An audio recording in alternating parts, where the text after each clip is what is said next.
అందరికీ నమస్కారం అండి. ఏపీ ప్రజలందరికీ నమస్కారం.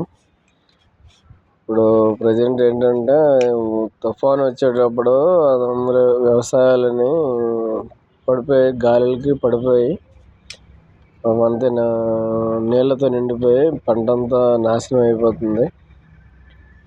చాలామంది సహకారం అందినా అందకపోయినా సరే చాలామంది ఏడుస్తూ వీడియోలు కూడా చూస్తున్నాము. అయితే నేను అనుకోవడం ఏంటంటే వాళ్ళు ఎంత పంట పండిస్తారు, పెద్ద అయినంత వరకు పండిస్తారు.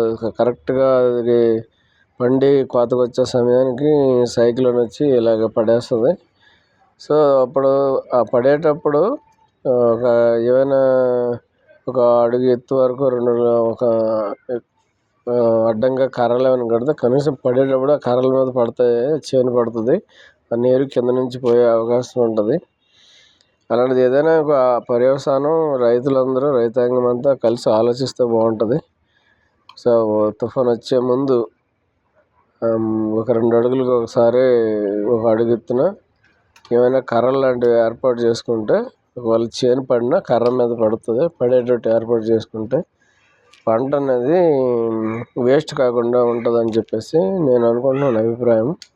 కాబట్టి మీరు రైతాంగం అంతా ఆలోచించి ఎంత ఖర్చు పెడతారో అదొకటి చేస్తే బాగుంటుందని నా అభిప్రాయం. థ్యాంక్ యూ వెరీ మచ్ అండి. ఒకసారి రైతులందరూ ఆలోచించండి. Thank you.